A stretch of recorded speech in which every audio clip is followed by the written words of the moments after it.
So recently, I've been asked this question a lot because unfortunately, there's been some layoffs that are happening at Boeing. I understand it's heartbreaking, especially for people that have been there for a very long time. So I talked to an engineer the other day that said, you know what, I'm getting laid off and I'm leaving Boeing, but I'm thinking maybe I would be changing my career. And he is in his mid 50s. So what do I do with my 401k? Do I keep it where it is? Do I take it with me?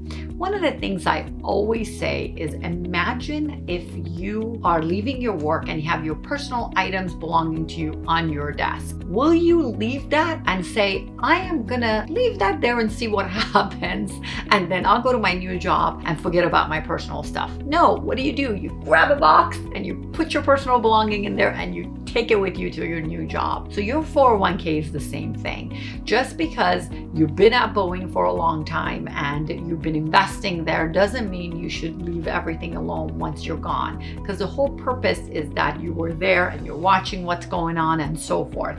So you have two options. You can take it with you to your current job and roll it over in your current 401k, or you can roll it out and put it in a brokerage firm. Like example, you roll it over into an IRA and you actually have more options now of different investment plans.